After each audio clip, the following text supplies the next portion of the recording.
An Essex man with bipolar disorder says the church could do more to support people with mental health problems. Chris Daines from Malden was originally diagnosed with manic depression and had to leave his job in teaching in 1997. He's using today's World Mental Health Day to raise awareness of the issues. He says his relationship with God has changed during his illness, but his faith has not always helped him through it. Chris has been speaking to Chris Penhall from the BBC Essex helpline, and he told her his problems date back many years. I think that I had mental health problems probably since my teens. Certainly, when I was a research student at Oxford, I had a very florid experience of mental health. I became suicidal, but I didn't get any help for it. And I think a lot of people don't. So really, it wasn't until I went into teaching and finally became a senior teacher, deputy head, that after a while I had a very such a florid experience that I was made redundant, and that was in 97. So had you had issues during your working life that Yes. you've managed to deal with and sort of brush under the carpet? Well, I think yes. I mean, I think what was very noticeable is that I knew, and I used to sort of say, I know there's something wrong, but I'm simply too busy to deal with this now, And of course, and I think because I wasn't dealing with all of that, and I didn't have anybody to talk to, and I didn't have any medication, then the whole thing built up and up and up and up and up. And of course, I lost my career out of it, which is pretty sad. So how did it for manifest? Me, anyway. Well, obviously. Maybe not for my pupils. So how would it manifest itself then? Bouts of suicidal depression followed by manic work, huge high overachievement, and very often accompanied by bouts of extreme anger, which is not a very good idea if you're in charge of other people as a manager. It can severely affect your work. Yeah, well, that's it, isn't it? Yeah. It's the people around you. You're not dealing with it, but there are people around you that have to deal with it as well. Yeah, my mum says, actually, that mania is hell for everybody around you, and depression is hell for you. I think that's really true. And so when you would have it going through all of this, did nobody ever say anything to you? No. I was taken. I did have some treatment for depression, but of course the trouble was that if you give somebody treatment for monopolar depression and they are actually bipolar, then it pushes them into mania.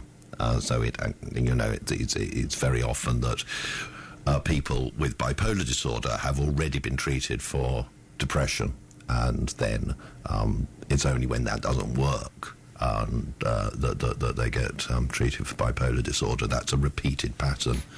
And I think, there is an issue about education of GPs about mental health still, unfortunately, and the GPs I talk to, are very well aware of that, I think, Well, that's one of the reasons you have things like World Mental Health Days, to make sure people are more comfortable about talking about it, isn't it? Yeah.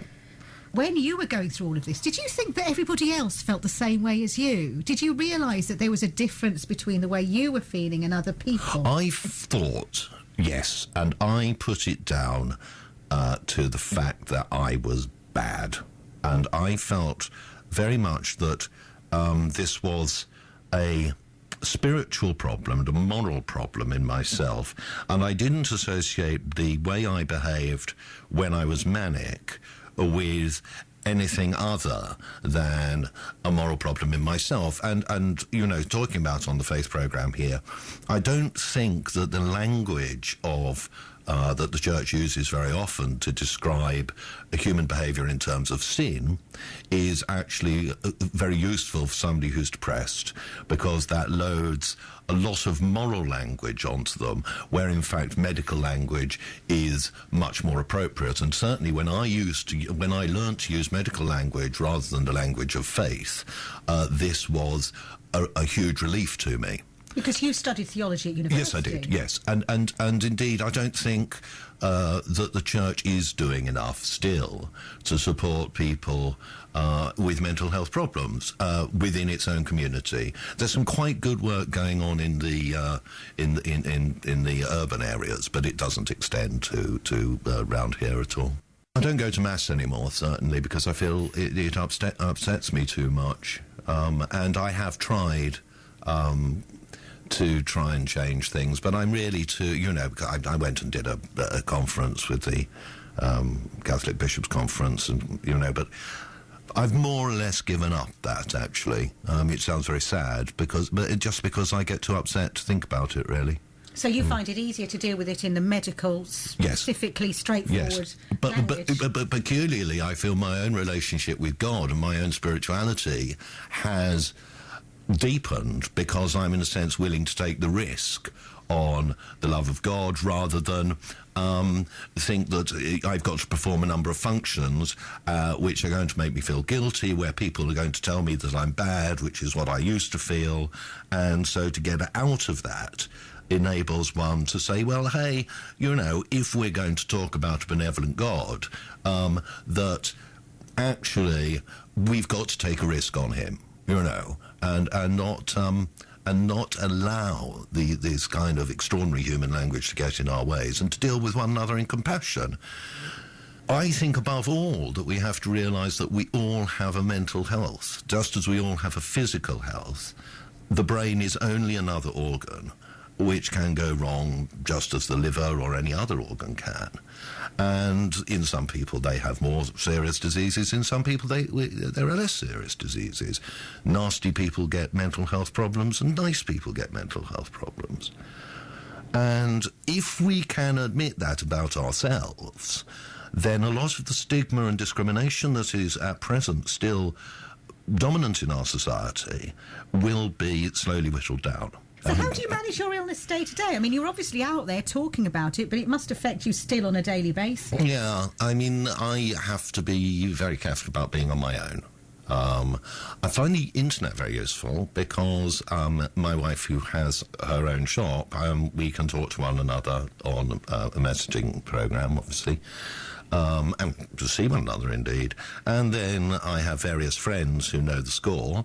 One of whom is Alex here, who's acting as my carer today, and by whom I'm supported, and with whom I feel comfortable. But certainly, I've had the experience in the past of putting myself in some pretty dodgy situations, Yeah. And you've learned to manage it over the years. Yeah. But you're out there living a life, aren't you? I mean, that's a good example. Yeah. And certainly, 20 years ago I would have been in hospital and pretty much incarcerated, I think. And of course, the development of modern drugs has enabled an enormous number of people to live lives which they couldn't have done before. And World Mental Health Day gets bigger every year. It does. And it's obviously important to you. What does it mean to have this big event?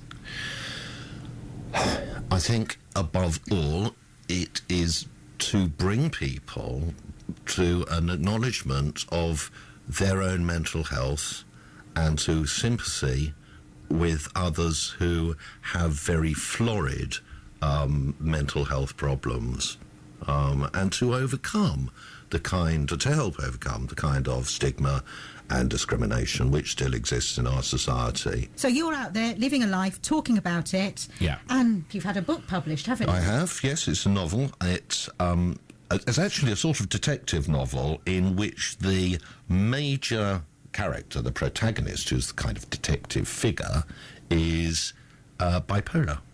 And so what I thought I'd do is to try and get across this idea of what it's like to be bipolar by writing a novel about it. A lot of books about bipolar, about other diseases, what I call poor little me books, this is my life and all of this sort of thing. I think with a novel you have a bit more license to, to show other aspects and so on and so forth, and put it in the context of other people's problems as well. That's Chris Danes speaking to Chris Penhall of the BBC Essex Helpline, and that book by Chris is called On Balance.